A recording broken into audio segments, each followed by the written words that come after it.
Bismillahirrahmanirrahim.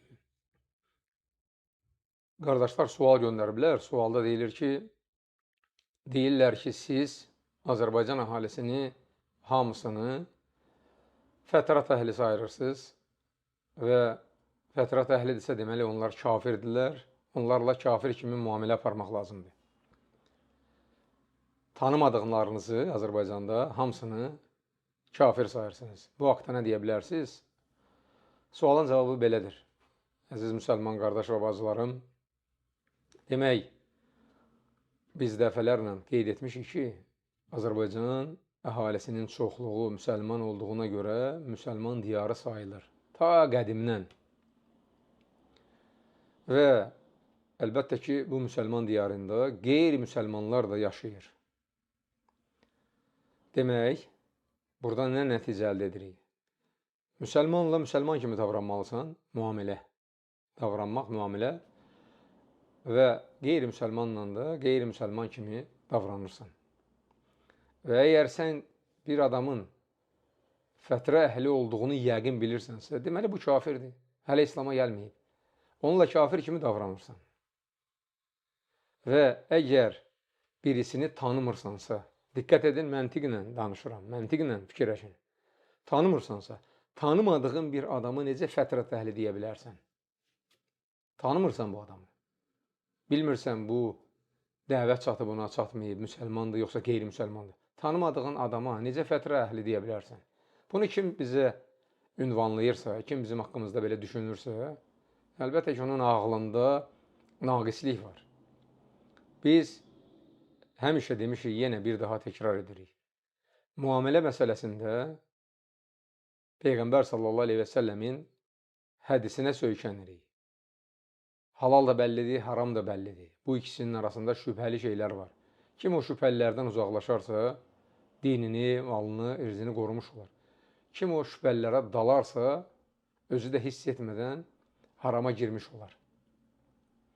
Bu hədis bizə bir qayda verir. Yaşadığın yerdə adamı tanıyırsan, bilirsən ki, bu adam müsəlmandır. Müsəlman müamiləsi aparırsan. Qız verirsən, qız alırsan və s. İkinci qism, tanıyırsan, yəqin bilirsən ki, bu qeyri-müsəlmandır. Hətta fətrə əhli olduğunu bilsən belə, qeyri-müsəlmandır. Və onunla o kafir müamiləsini aparırsan. Qız vermirsən ona. Ondan qız almırsan. Üçüncü məqam gəlir. Üçüncü məqam nədir? Tanımırsan və adamın haqqında şübhə edirsən. Zənn edirsən ki, bu adam müsəlman diyarında yaşamış olsa da qeyri-müsəlman ola bilər. İndi sual verirəm, niyə mən durduğum yerdə kiminsə barəsində düşünüm ki, bu qeyri-müsəlman ola bilər? Onun hansısa bir əlaməti ola bilər. O əlamətlərdən mən şübhələnərəm ki, bu adam qeyri-müsəlman ola bilər. Amma tanımıram. Əlimdə yəqin dəlil yoxdur ki, bu qeyri-müsəlmandır. Əlamətlər isə o qədər əlamətlər ola bilər ki, o əlamətlərlə sən artıq şübhəyə düşürsən ki, bu ola bilər ki, müsəlman deyil. Və indi sual çıxır meydana. Şübhələndiyin adam ki var, fərdi adam.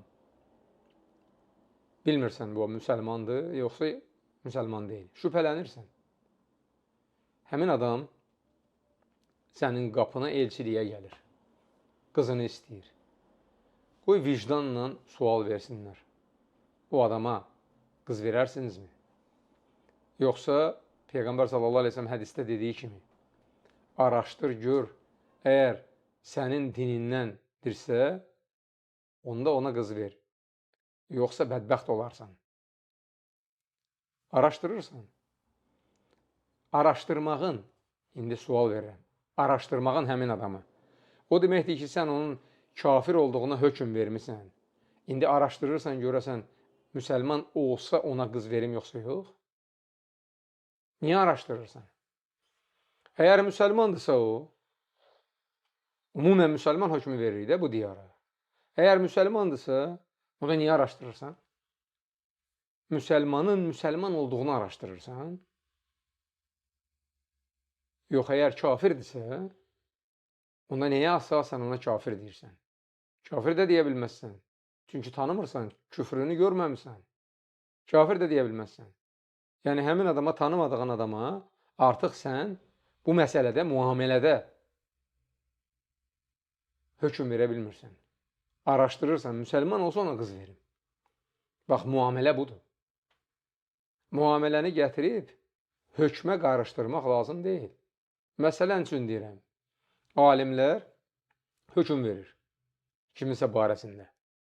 Hökm verəndə deyir ki, müsəlmandırsa belə edin, kafirdirsə belə edin. Amma tanımadığın bir məsələdə, bilmədiyin bir məsələdə soruşun. Yadınıza gəlirsə, haradasa 10 il bundan əvvəl ət məsələsi barədə danışdım. O vaxtı da ət məsələsində ittiham edirdilər məni ki, bütün Azərbaycan əhalisini kafir sayır, heç yerdə ət yemir və s. O məsələ haqqında danışdım. YouTube-da da var o video. O dərs YouTube-da yerləşdirilib ət məsələsi.